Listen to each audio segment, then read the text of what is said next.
ಈ ಜಗನ್ನಾಥ ಮಂದಿರವು ಒಡಿಶಾ ರಾಜ್ಯದ ಪುರಿಯಲ್ಲಿದೆ. ಇದು ದೇಶದ 4 ಚಾರ್ಧಾಮಗಳಲ್ಲಿ ಒಂದಾಗಿದೆ. ಇನ್ನು ಉಳಿದವು ಪಶ್ಚಿಮದಲ್ಲಿ ದ್ವಾರಕಾ, ಉತ್ತರದಲ್ಲಿ ಬದ್ರಿನಾಥ, ದಕ್ಷಿಣದಲ್ಲಿ ರಾಮೇಶ್ವರಂ. ಹಿಂದೂ ಪುರಾಣಗಳ ಪ್ರಕಾರ ಈ ಚಾರ್ಧಾಮ್ಗಳ ದರ್ಶನದಿಂದ ಪಾಪಕರ್ಮಗಳು ಕಳೆದು ಪುಣ್ಯ ದೊರೆಯುತ್ತದೆ ಎಂಬ ನಂಬಿಕೆ. ಇಲ್ಲಿ ಶ್ರೀ ವಿಷ್ಣುವನ್ನು ಜಗನ್ನಾಥನಾಗಿ ಪೂಜಿಸಲಾಗುತ್ತದೆ. ಇಲ್ಲಿ ಜಗನ್ನಾಥನು ಸಹೋದರ ಬಲಭದ್ರ ಮತ್ತು ಸಹೋದರಿ ಸುಭದ್ರೆಯೊಂದಿಗೆ ಪೂಜಿಸಲ್ಪಡುತ್ತಾನೆ. 3 ಮೂರ್ತಿಗಳು ಮರದಿಂದ ಮಾಡಿದ ವಿಶೇಷ ರೂಪದಲ್ಲಿವೆ. ಜಗನ್ನಾಥ ಎಂದರೆ ಜಗದ ಒಡೆಯ ಎಂದರ್ಥ. ಈ ಜಗನ್ನಾಥ ಮಂದಿರವು ವಿಭಿನ್ನ ಆಚರಣೆಗಳಿಗೆ ಮತ್ತು ಭೇದಿಸಲಾಗದ ನಿಗೂಢ ರಹಸ್ಯಗಳಿಗೆ ಪ್ರಸಿದ್ಧವಾಗಿದೆ.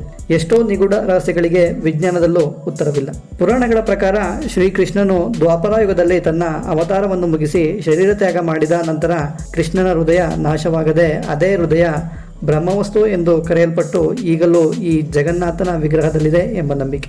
ಇಲ್ಲಿರುವ ಪ್ರಸಾದಾಲಯವು ಪ್ರಪಂಚದ 2ನೇ ಅತಿ ದೊಡ್ಡ ದೇವಾಲಯದ ಪ್ರಸಾದಾಲಯವಾಗಿದೆ.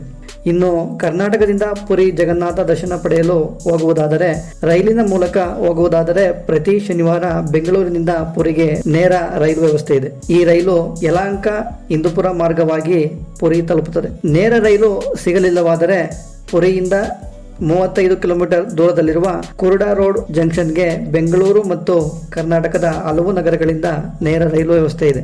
ಕುರುಡಾ ರೋಡ್ ಬಂದು ಅಲ್ಲಿಂದ ಬಸ್ಸು ಅಥವಾ ರೈಲಿನ ಮೂಲಕ ಪುರಿ ಸೇರಬಹುದು. ಪುರಿ ರೈಲ್ವೆ ನಿಲ್ದಾಣದಿಂದ ಮಂದಿರವು 3 ಕಿಲೋಮೀಟರ್ ಇದ್ದು ಆಟೋ, ಟ್ಯಾಕ್ಸಿ ದೊರೆಯುತ್ತವೆ. ಇನ್ನು ವಿಮಾನದ ಮೂಲಕ ಬರುವವರಿಗೆ ಭುವನೇಶ್ವರದಲ್ಲಿ ಬಿಜು ಪಟ್ನಾಯಕ್ ವಿಮಾನ ನಿಲ್ದಾಣವಿದ್ದು ದೇಶದ ಅನೇಕ ನಗರಗಳಿಂದ ಉತ್ತಮ ವಿಮಾನ ಸೌಲಭ್ಯವಿದೆ. ಇನ್ನು ಇಲ್ಲಿ ಬಂದ ನಂತರ ಉಳಿದುಕೊಳ್ಳಲು ಅನೇಕ ಬಗೆಯ ಲಾಡ್ಜ್ಗಳಿದ್ದು ತಮ್ಮ ಅನುಕೂಲಕ್ಕೆ ತಕ್ಕಂತೆ 600ರಿಂದ ಸಿಗುತ್ತವೆ. ಆದರೆ ರಥಯಾತ್ರೆ ಮತ್ತು ಇನ್ನುಳಿದ ವಿಶೇಷ ದಿನಗಳಂದು ಸ್ವಲ್ಪ ಹೆಚ್ಚಾಗಬಹುದು. ಇನ್ನು ಉಪಹಾರಕ್ಕೆಂದು ಅತಿ ವಿಶಾಲವಾದ ಭೋಜನಾಲಯವಿದ್ದು ಮಂದಿರದ ವತಿಯಿಂದ ಎಲ್ಲಾ ಭಕ್ತರುಗಳಿಗೂ ದೊರೆಯುತ್ತದೆ. ಮಂದಿರದ ಪ್ರಸಾದಾಲಯವಲ್ಲದೆ ಹೋಟೆಲ್ಗಳಲ್ಲಿ ಅನೇಕ ಬಗೆಯ ಉಪಹಾರಗಳು ದೊರೆಯುತ್ತವೆ. ಪುರಾಣಗಳ ಪ್ರಕಾರ ಸಾಕ್ಷಾತ್ ಭಗವಾನ್ ಶ್ರೀ ವಿಷ್ಣುವು ಪ್ರತಿದಿನ ಈ ಚಾರ್ಧಾಮ್ಗಳಿಗೆ ಬರುತ್ತಾನೆ ಮತ್ತು ಉಪಹಾರಕ್ಕೆಂದು ಈ ಜಗನ್ನಾಥ ಮಂದಿರಕ್ಕೆ ಬರುತ್ತಾನೆ ಎಂಬ ನಂಬಿಕೆ. ಆದ್ದರಿಂದ ಈ ಮಂದಿರದ ಪ್ರಸಾದಕ್ಕೆ ವಿಶಿಷ್ಟವಾದ ಪ್ರಾಮುಖ್ಯತೆ ಮತ್ತು ಪಾವಿತ್ರ್ಯತೆ ಇದೆ. ಇನ್ನು ಇಲ್ಲಿ ಪ್ರಸಾದ ತಯಾರಿಕಾ ಪದ್ಧತಿಯು ವಿಶಿಷ್ಟವಾಗಿದೆ. ಪ್ರತಿದಿನವೂ ಹೊಸ ಮಣ್ಣಿನ ಮಡಿಕೆಗಳಿಂದಲೇ ಪ್ರಸಾದ ತಯಾರಿಸಲಾಗುತ್ತದೆ. ಪ್ರತಿದಿನವೂ 56 ಬಗೆಯ ಖಾದ್ಯಗಳನ್ನು ತಯಾರಿಸಿ ಜಗನ್ನಾಥನಿಗೆ ಅರ್ಪಿಸಲಾಗುತ್ತದೆ. ಈ ಜಗನ್ನಾಥನು ಭೋಜನ ಪ್ರಿಯನಾಗಿದ್ದು ನೈವೇದ್ಯದಿಂದಲೇ ತೃಪ್ತಿಪಡಿಸಲಾಗುತ್ತದೆ. ಇನ್ನು ಈ ಪ್ರಸಾದ ತಯಾರಿಕೆ ನೋಡುವುದಾದರೆ ಸಂಪೂರ್ಣವಾಗಿ ಕಟ್ಟಿಗೆ ಒಲೆ ಮತ್ತು ಮಡಿಕೆಯಿಂದಲೇ ತಯಾರಿಸಲಾಗುತ್ತದೆ. ಕಟ್ಟಿಗೆ ಒಲೆಯ ಮೇಲೆ ಒಂದರ ಮೇಲೊಂದರಂತೆ 7 ಮಡಿಕೆಗಳನ್ನಿಟ್ಟು ಅದರಲ್ಲಿ ಖಾದ್ಯಗಳನ್ನು ಹಾಕಿ ಕಟ್ಟಿಗೆ ಉರಿಸಲಾಗುತ್ತದೆ. ಸಾಮಾನ್ಯವಾಗಿ ಒಲೆಗೆ ಹತ್ತಿರವಾಗಿರುವ ಮಡಿಕೆಯು ಖಾದ್ಯ ಮೊದಲು ಬೇಯಬೇಕು. ಆದರೆ ಇಲ್ಲಿ ಅತ್ಯಂತ ಮೇಲಿರುವ 7ನೇ ಮಡಿಕೆಯ ಖಾದ್ಯ ಮೊದಲು ಬೆಂದು ನಂತರ ಉಳಿದ ಮಡಿಕೆ ಖಾದ್ಯ ಬೇಯುತ್ತದೆ. ಇದು ಇಲ್ಲಿನ ಪ್ರಸಾದಾಲಯದ ವಿಸ್ಮಯವಾಗಿದೆ. ಇಲ್ಲಿ ಪ್ರತಿದಿನ ಒಂದೇ ಪ್ರಮಾಣದ ಪ್ರಸಾದ ತಯಾರಿಕೆಯಾಗುತ್ತದೆ. ಆದರೆ ಪ್ರತಿದಿನವೂ ಒಂದೇ ಸಂಖ್ಯೆಯ ಭಕ್ತರು ಬರುವುದಿಲ್ಲ. ಆದರೂ ಪ್ರಸಾದವು ಹೆಚ್ಚು ಕಡಿಮೆಯಾಗದೆ ಸರಿದೂಗುತ್ತದೆ. ಈ ಪ್ರಸಾದಾಲಯದ ಉಸ್ತುವಾರಿಯನ್ನು ಸ್ವತಃ ಲಕ್ಷ್ಮೀದೇವಿಯೇ ನೋಡಿಕೊಳ್ಳುತ್ತಾಳೆ ಎಂಬ ನಂಬಿಕೆ. ಮಾಡಿರುವ ಅಡಿಗೆಯಲ್ಲಿ ಏನಾದರೂ ಲೋಪ ಉಂಟಾದರೆ ಪ್ರಸಾದಾಲಯದ ಆವರಣದಲ್ಲಿ ಕಪ್ಪು ಶ್ವಾನ ಕಾಣಿಸಿಕೊಳ್ಳುತ್ತದೆ. ಇದರರ್ಥ ಪ್ರಸಾದದಲ್ಲಿ ಲೋಪವಿದೆ ಎಂದು ತಿಳಿದು ಸಂಪೂರ್ಣ ಪ್ರಸಾದವನ್ನು ಮಣ್ಣಿನಲ್ಲಿ ಮುಚ್ಚಿ ಹೊಸದಾಗಿ ಪ್ರಸಾದ ತಯಾರಿಸಲಾಗುತ್ತದೆ. ಪ್ರಮುಖವಾಗಿ ಇಲ್ಲಿ ಯಾವ ಖಾದ್ಯಕ್ಕೂ ಈರುಳ್ಳಿ, ಬೆಳ್ಳುಳ್ಳಿ ಬಳಸಲಾಗುವುದಿಲ್ಲ. ಪ್ರತಿದಿನ ಜಗನ್ನಾಥನಿಗೆ 6 ಬಾರಿ ನೈವೇದ್ಯ ಸಲ್ಲಿಸಲಾಗುತ್ತದೆ. ಬೆಳಗಿನ ನೈವೇದ್ಯವನ್ನು ಗೋಪಾಲ ವಲ್ಲಭ ಭೋಗ ಎಂದು ಕರೆಯಲಾಗುತ್ತದೆ. ಇದರಲ್ಲಿ 7 ಬಗೆಯ ಖಾದ್ಯ ಮತ್ತು ಸಿಹಿಗಳಿರುತ್ತವೆ. ನಂತರ 10 ಗಂಟೆಗೆ ಎಂಡೂರಿ ಪಿತ ಮತ್ತು ಮಂತಪುಳಿ ಸೇರಿದಂತೆ 13 ಖಾದ್ಯಗಳನ್ನು ನೀಡಲಾಗುತ್ತದೆ. ನಂತರ ಬಡ ಸಂಬೂದಿ ಭೋಗಕ್ಕೆ ಮೊಸರು ಮತ್ತು ಗಂಜಿ ಪಾಯಸದೊಂದಿಗೆ ಅನೇಕ ಖಾದ್ಯಗಳನ್ನು ಅರ್ಪಿಸಲಾಗುತ್ತದೆ. ಮಧ್ಯಾಹ್ನ ಧೂಪದೊಂದಿಗೆ ನೈವೇದ್ಯ ನೀಡಲಾಗುತ್ತದೆ.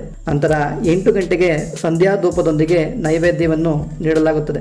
ರಾತ್ರಿ ಕೊನೆಯ ನೈವೇದ್ಯ ಬಡ ಸಿಂಹನ ಭೋಗ ಅರ್ಪಿಸಲಾಗುತ್ತದೆ. ಇದರಲ್ಲಿ ವಿವಿಧ ಬಗೆಯ 56 ಖಾದ್ಯಗಳನ್ನು ಅರ್ಪಿಸಲಾಗುತ್ತದೆ. ಈ ಎಲ್ಲ ನೈವೇದ್ಯಗಳನ್ನು ಗರ್ಭಗುಡಿಯಿಂದ 200 ಅಡಿ ದೂರದಲ್ಲಿರುವ ಭೋಗ ಮಂಟಪದಲ್ಲಿ ಅರ್ಪಣೆ ಮಾಡಲಾಗುತ್ತದೆ. ಮಂದಿರವು ಬೆಳಗ್ಗೆ 6:30ರಿಂದ ರಾತ್ರಿ 10:30ರವರೆಗೆ ದರ್ಶನಕ್ಕೆ ತೆರೆದಿರುತ್ತದೆ. ಮಂದಿರ ಪ್ರವೇಶಕ್ಕೆ 4 ದ್ವಾರಗಳಿದ್ದು ಇದರಲ್ಲಿ ಸಿಂಹದ್ವಾರವು ಪ್ರಮುಖವಾಗಿದ್ದು ಪೂರ್ವಾಭಿಮುಖವಾಗಿದೆ. ಈ ದ್ವಾರದ 2 ಬದಿಯಲ್ಲಿ ಬಾಗಿದ 2 ಸಿಂಹದ ಕೆತ್ತನೆಗಳನ್ನು ನೋಡಬಹುದು.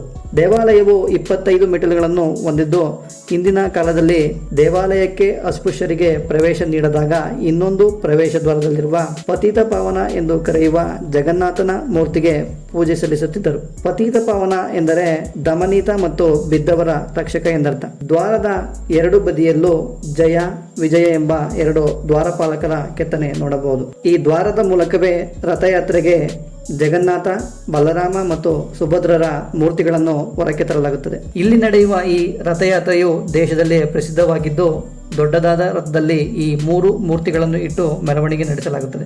ಈ ಸಂದರ್ಭದಲ್ಲಿ ಅನೇಕ ಆಚರಣೆಗಳನ್ನು ನಡೆಸಲಾಗುತ್ತದೆ. ಪೂರ್ಣ ದೇವಾಲಯವು ಕಳಿಂಗ ವಾಸ್ತುಶಿಲ್ಪದಿಂದ ನಿರ್ಮಿಸಲಾಗಿದೆ. ವಿಷ್ಣುವಿನ ಪರಮ ಭಕ್ತ ಒಡಿಸ್ಸಾದ ರಾಜನಾಗಿದ್ದ ಇಂದ್ರದುಮ್ನನಿಂದ ನಿರ್ಮಿತಗೊಂಡು ನಂತರ ಅನೇಕ ರಾಜರಿಂದ ಪುನರ್ ನಿರ್ಮಾಣಗೊಂಡಿದೆ.